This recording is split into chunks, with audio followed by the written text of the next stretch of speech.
जय श्री राम बच्चों। मैं शिव भक्त एम के सर आज आपके लिए लेकर आया हूँ क्लास 12 चैप्टर नंबर 1 की मिसलेनियस जो एक्सरसाइज है उसके सभी हम क्वेश्चंस करने वाले हैं। तो आप चैनल को लाइक करें, शेयर करें, सब्सक्राइब करें और बेल आइकन को भी प्रेस करें। और चलो बिना देरी करे हुए स्टार्ट करते हैं। पिछले वीडियो में हमने जो मिसलेनियस एक्सरसाइज है उसके एग्जाम्पल और हमने कंपोजिट फंक्शन के बारे में, इनवर्स फंक्शन के बारे में, सबके बारे में डिस्कस किया। और आज हम मिसलेनियस के जो क्वेश्चंस हैं उनको डिस्कस करेंगे। तो चलो बिना देरी करे हुए स्टार्ट करते हैं। द क्वेश्चन नंबर फर्स्ट क्या कह रहा है? क्वेश्चन नंबर फर्स्ट देखो, आपको क्वेश्चन नंबर फर्स्ट कह रहा है,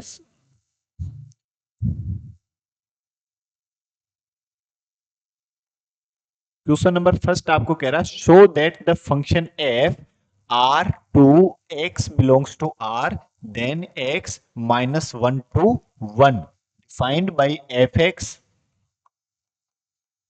equals to x divided by 1 plus mod x all of x belongs to r is 1 1 and on to function। इस फंक्शन के लिए हमें चेक करना है कि ये फंक्शन 1 1 भी है और ऑन टू भी है। ठीक है, तो हम बात कर लेते हैं एक बार तो इस फंक्शन की। we know that the function mod x equals to minus x if x less than 0 और प्लस का x if x greater than equal 0। ये जानते हैं ये फंक्शन जो mod x फंक्शन है वो ऐसा होता है। ठीक है, mod फंक्शन हमेशा पॉजिटिव वैल्यू देता है। ठीक है, तो अब यदि हम और बात करें कि जो एफ एक्स होगा x divide by 1 plus mode x, इस फंक्शन को हम क्या लिख सकते हैं? देखो x divide by 1 minus x होगा इफ एक्स लेस देन 0 हो। if x is less than 0 then the function will be x divided by 1 minus x। क्यों? क्योंकि जो मोड x होगा वो माइनस x होगा। और हम और क्या लिख सकते हैं? x divide by 1 plus x if x greater than equal 0, कि यदि x ग्रेटर देन इक्वल 0 हो तो फंक्शन कैसा होगा? x divide by 1 plus x. ठीक है, तो अब हम इसको 1 1 चेक करते हैं। देखो first case if x less than 0 हो, यदि x लेस देन 0 हो और तब हम x1 coma x2 belongs to r की बात करें तो एफ x1 क्या होगा? तब फंक्शन तो हमारे पास मतलब r माइनस कर लो कि भाई नेगेटिव नंबर की बात कर रहे हैं, तो एफ x1 तो क्या होगा? x1 divide by 1 minus x1। और एफ x2 जो होगा वो हमारे पास होगा x2 divide by 1 minus x2। ठीक है, तो यदि हम बात करें F x1 equal F x2, तो एफ x1 तो हमारे पास क्या है? x1 divide by 1 minus x1 equal x2 divide by 1 minus x2। F x1 equals to f x2। अब क्रॉस मल्टीप्लाई कराते हैं दोनों को, तो x1 1 minus x2 equal x2 1 minus x1। Multiply करा देंगे तो देखो x1 minus x1 x2 equals to x2 minus x1 x2। ये दोनों तो कैंसिल हो जाएंगे, तो क्या है आपके पास? x1 equals to x2 means if f x1 equal हो एफ x2 के then x1 equal x2 then the function will be 1 1 function. ठीक है, तो अभी तक यहां पे आधा तो 1 1 हुआ, अब आधा इसके लिए और चेक कर लेते हैं। तो यदि हम बात करें जैसे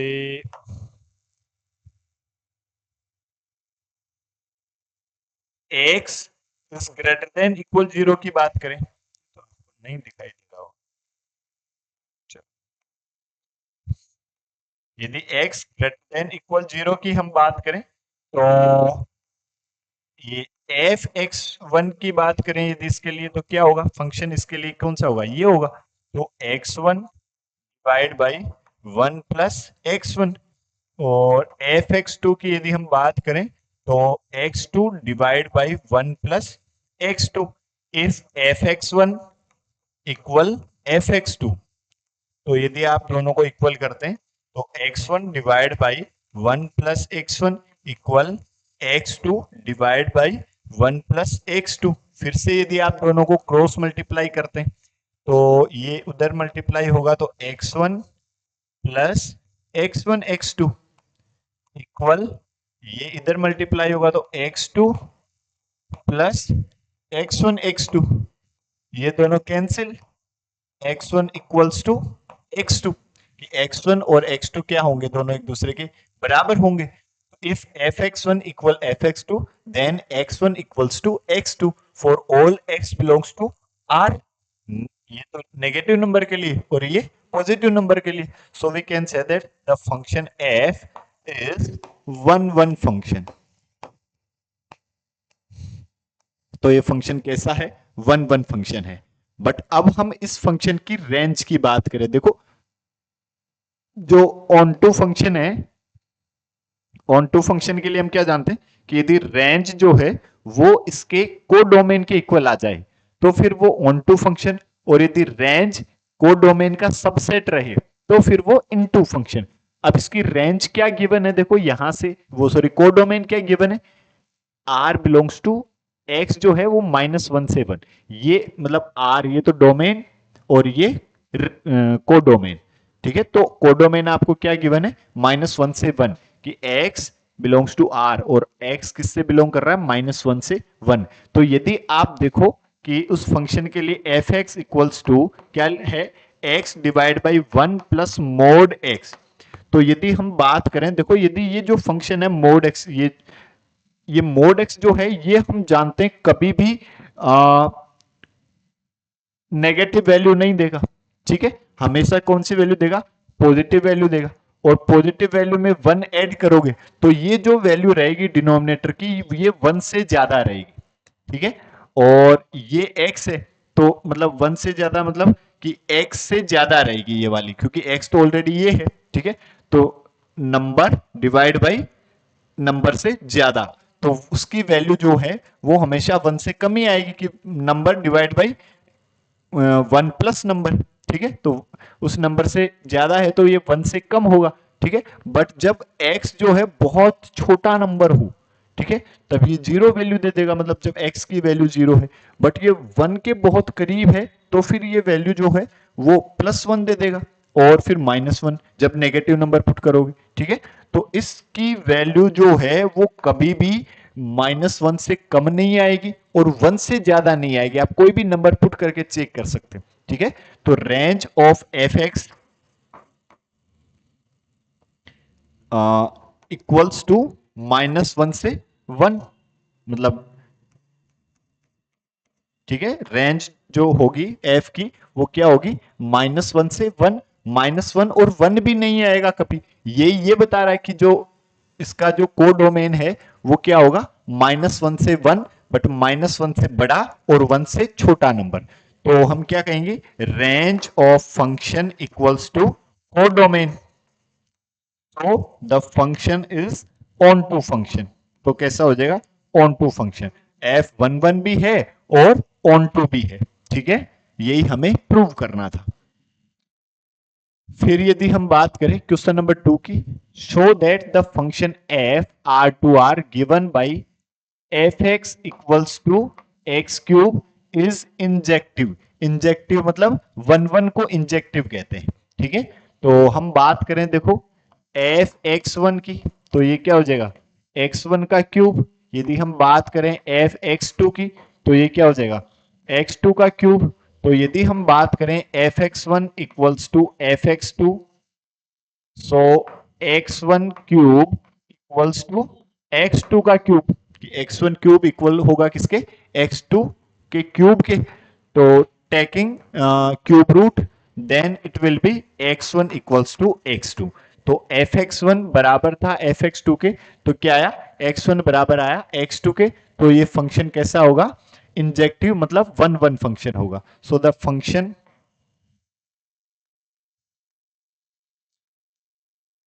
इज 1 फंक्शन। तो ये फंक्शन कैसा होगा, 1 फंक्शन होगा, क्लियर है। चलो और हम बात करें अब क्वेश्चन नंबर 3 की, given a non-empty set X, consider Px which is the set of all subset of X. Define the relation R in Px as follow. For subset A B in Px, A relation B जो होगा वो if and only if relation क्या given है, A subset B is R an equivalence relation of P X. अब आपको ये check करना है कि ये इक्विवेलेंस रिलेशन है या नहीं है. ठीक है, तो इक्विवेलेंस रिलेशन कौन सा होता है? जो रिलेशन रिफ्लेक्सिव हो, सिमेट्रिक हो और ट्रांजिटिव हो, तो हम उस रिलेशन को क्या कह देते हैं? इक्विवेलेंस रिलेशन कह देते हैं. तो पहले हम बात करें देखो रिफ्लेक्सिव की. फॉर रिफ्लेक्सिव ए रिलेशन ए, तो ए सबसेट ए क्या खुद खुद का सबसेट? हाँ गुरुजी, खुद खुद का तो सबसेट होता ही. हमने पढ़ा किसी कोई भी सेट जो ए है, जैसे मान लो हम बात कर ले एक बार 1 2, तो इसके कितने सबसेट होंगे? एक तो 5 होगा, एक 1 होगा, एक 2 होगा और एक ये खुद 1,2 होगा. मतलब यदि इसमें नंबर ऑफ एलिमेंट 2 है तो इसके टोटल नंबर ऑफ सबसेट 2 की पावर 2 इक्वल्स टू 4. यदि नंबर ऑफ एलिमेंट n है तो सेट में नंबर ऑफ एलिमेंट n है तो उसके टोटल सबसेट कितने होंगे? 2 की पावर n. ठीक है, तो a relation a such that a subset a. But if we talking symmetric, यदि a रिलेशन b क्या है? a सबसेट b, तो b रिलेशन a की यदि हम बात करें, क्या b सबसेट a होगा क्या? नहीं. यदि a b का सबसेट है तो b भी a का सबसेट नहीं, ये कोई जरूरी नहीं. ठीक है, यदि a b का सबसेट है तो b भी a का सबसेट, ये कोई जरूरी नहीं है. So the relation is not symmetric.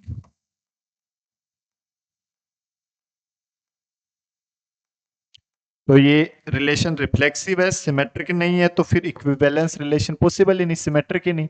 But हम ट्रांजिटिव की यदि हम बात करना चाहें कि गुरुजी ट्रांजिटिव होगा कि नहीं होगा, तो हम कह सकते हैं कि a relation b such that a subset b और बी रिलेशन सी, तो बी सी का सबसेट है. तो ए बी का सबसेट है, बी सी का सबसेट है, तो क्या ए सी का सबसेट? हाँ बिल्कुल होगा सर. ठीक है, कि सी का मतलब सी में से कुछ एलिमेंट है बी के और बी में से कुछ एलिमेंट है ए के, तो वो ए वाले सभी एलिमेंट सी में जरूर होंगे. ठीक है, कि जैसे हम सो ए रिलेशन सी, तो ए सबसेट सी बिल्कुल होगा. जैसे मान लो हम बात कर लें, यदि एग्जाम्पल की आप बात कर लो कि जैसे नेचुरल नंबर सबसेट है किसका? वोल नंबर डब्ल्यू का, और डब्ल्यू वोल नंबर सबसेट है किसका? इंटीजर्स का. तो क्या एन जो है नेचुरल नंबर वो इंटीजर्स का सबसेट होगा? हाँ बिल्कुल होगा.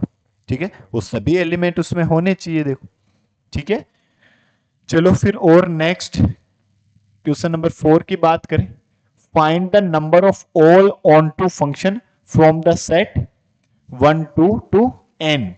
कि ऐसे कह रहा देखो, ये इसमें एलिमेंट है 1 2 3 से लेकर कहां तक? n तक.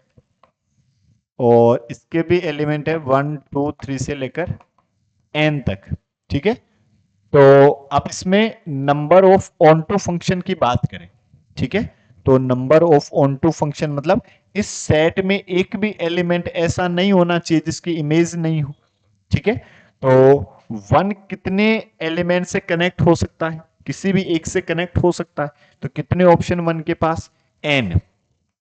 फिर 2 के पास कितने ऑप्शन? भाई एक से तो एक कनेक्ट हुआ, तो एक के अलावा, तो n में से एक कम कर दोगे तो कितने ऑप्शन? n-1. कि भाई जैसे मान लो ये एक जो है वो किसी भी एक एलिमेंट से कनेक्ट है. ठीक है, तो 2 जो है वो भी किसी एक एलिमेंट से कनेक्ट है, तो किसी एक से कनेक्ट नहीं होगा. ठीक है, क्यों? यदि n एलिमेंट है, n एलिमेंट है, जैसे हमने एक एग्जाम्पल भी किया था 1 2 3 और 1 2 3, तो ये ऑन टू फंक्शन होने के लिए कि भाई सबकी अलग अलग इमेज होनी चाहिए, इस टाइप से होना चाहिए देखो। ठीक है, तो मतलब एक के पास कितने ऑप्शन, तीनों में से किसी एक से हो सकता है, दो, इसके पास फिर एक से हो जाएगा तो दो ऑप्शन और फिर एक ऑप्शन, फैक्टोरियल 3 आया था। तो फिर इसके पास कितने ऑप्शन, n-1। 3 के पास एक से ये कनेक्ट हुआ, एक से ये कनेक्ट हुआ, तो 3 के पास कितने ऑप्शन, दो कम कर दो, n-2। और ऐसे चलता जाएगा, फिर लास्ट में एक एलिमेंट बचता, कोई भी एक एलिमेंट बचता, तो सभी अलग अलग एलिमेंट से कनेक्ट है, तो उसके पास कितने ऑप्शन बचेगा, एक। तो मतलब 3 × 2 × 1। ठीक है, ऑन टू फंक्शन मतलब इसमें जितने भी एलिमेंट है सबकी इमेज होनी चाहिए। ठीक है, तो सबकी इमेज होने के लिए सभी को अलग अलग एलिमेंट से कनेक्ट होना पड़ेगा। ठीक है, कि यदि कोई इसके दो एलिमेंट किसी एक एलिमेंट से कनेक्ट हो जाएंगे तो फिर लास्ट में एक एलिमेंट बच जाएगा जिसकी इमेज नहीं होगी। ठीक है, क्यों, क्योंकि दोनों में नंबर ऑफ एलिमेंट सेम है। ठीक है, तो और ये क्या है, factorial n, that is your answer. ठीक है, क्लियर है, आया समझ में? कमेंट बॉक्स में कमेंट करके जरूर बताओगे। ठीक है, चलो फिर हम बात करें क्वेश्चन नंबर 5 की। लेट a इक्वल्स टू -1 0 1 2 और b इक्वल्स टू -4 -2 0 और 2 and f g a to b v function defined by fx। तो आपको क्या गिवन है, x² minus x, all of x belongs to set A and gx equals to function, आपको gx जो है वो given है 2 mod x minus 1 divide by 2 -1, ये हमें gx फंक्शन गिवन है। R F and G equal, justify your answer. ठीक है, और आपको चेक करना है कि F और G जो है वो इक्वल है या नहीं है। तो अब इनपुट तो कि दोनों फंक्शन जो है A to B में डिफाइन है, तो F इनपुट देंगे -1, एक एक करके इनकी वैल्यू पता कर लेते हैं। तो -1 का स्क्वायर माइनस एक्स कितना है, -1, तो ये 1 और ये माइनस माइनस प्लस, तो कितना आ जाएगा 2। तो -1 की इमेज कितनी, 2। फिर हम यदि पुट करें f0, तो ये 0 का स्क्वायर -0, तो क्या आ जाएगा, 0 आ जाएगा। फिर हम बात करें f1 की, तो ये 1 का स्क्वायर -1 कितना आ जाएगा, 0। f2 की यदि हम बात करें तो 2 का स्क्वायर -2, तो ये 4 -2 कितना आ जाएगा, 2। ठीक है, तो ये आपके पास फंक्शन की, जैसे हम यदि बात करें fx की, तो fx हमारे पास क्या है, -1, 2 और 0 की वैल्यू 0, 1 की वैल्यू भी 0 और 2 की वैल्यू 2। ये फंक्शन fx आया हमारे पास। ठीक है, फिर हम gx की बात करें तो g -1, भाई इसका भी इनपुट, ये भी a to b में डिफाइन है, तो g -1 क्या हो जाएगा, देखो 2 -1 -1/2 -1, तो ये यहां से क्या हुआ, देखो 2 मल्टीप्लाई, ये कितना, -1 एंड -1/2 -3/2, तो -3/2 मोड है तो प्लस का 3/2, -1 ये कैंसिल हुआ, 3 -1 कितना आया, 2, तो -1 की इमेज क्या है, 2। फिर यदि हम बात करें जी, अगला एलिमेंट क्या है, 0, तो ये 2 0 -1/2 -1, तो ये प्लस का 1/2, मतलब हम इसको क्या लिख सकते हैं, 2 मल्टीप्लाई 1/2 -1, 2 से 2 गया, क्या आया, 0। फिर यदि हम बात करें G1 की, तो ये 2 मल्टीप्लाई 1 -1/2 -1, तो ये कितना, हाफ, 2 से 2 गया तो 1 -1, ये भी क्या आया, 0। फिर यदि हम G2 की बात करें तो ये 2 -1/2 -1, तो ये कितना आया, 2 मल्टीप्लाई 1/2 -1, 1 - 1 कितना आया?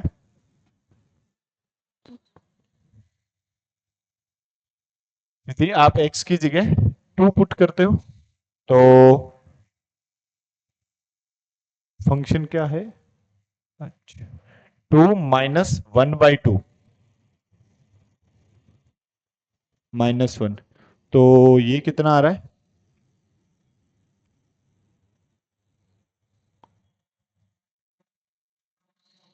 2 माइनस हाफ, अच्छा 3/2, सॉरी, 2 में से हाफ सब्ट्रैक्ट करोगे तो कितना आएगा? 3/2 आएगा। 2 से 2 गया, 3 - 1 कितना आया? 2। तो ये जो फंक्शन है g(x), ये हमारे पास क्या है? देखो, -1 की इमेज है 2, और 0 की इमेज 0, और 1 की इमेज 0, 2 की इमेज 2। क्या दोनों फंक्शन इक्वल है क्या? हाँ गुरुजी, सेम एज इट इज, एक जैसे ही है। So the f(x) equals to g(x), both function are equal.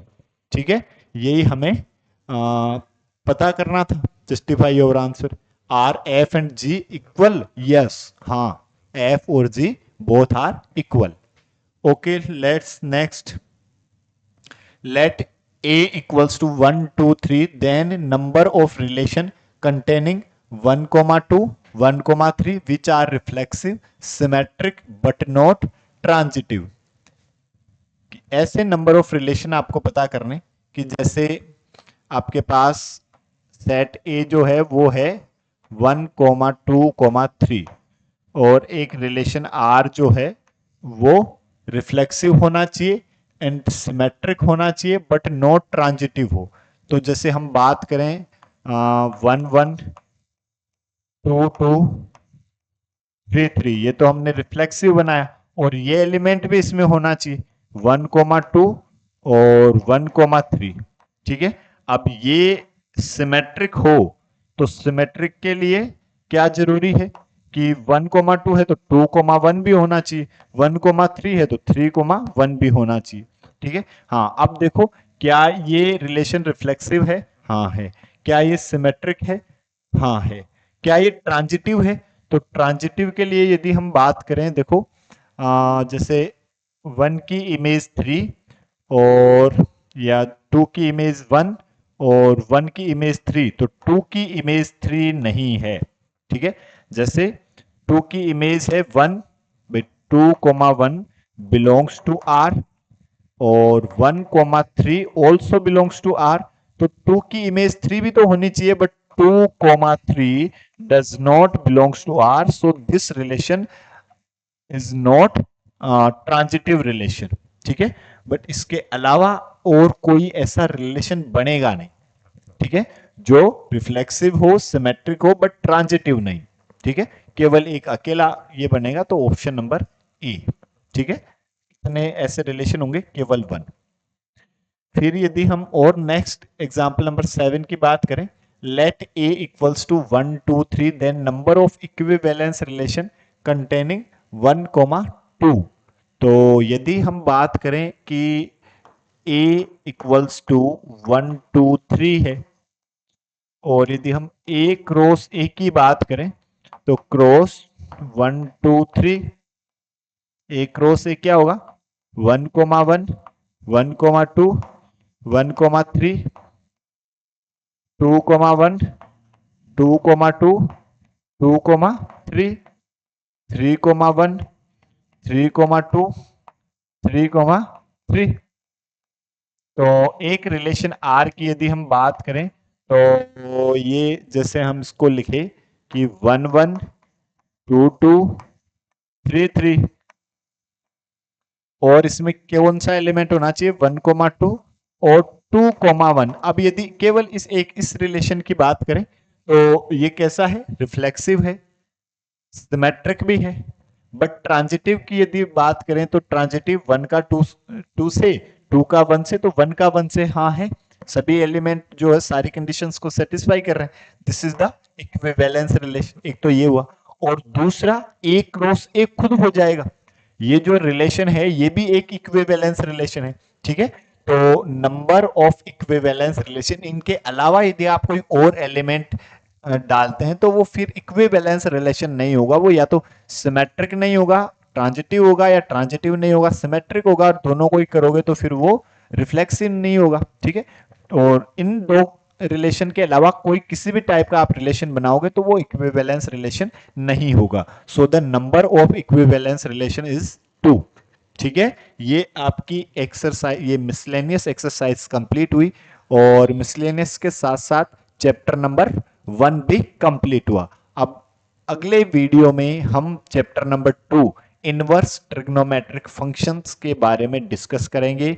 तब तक के लिए आप सभी को जय हिंद, जय महाकाल, जय भारत और हर हर महादेव।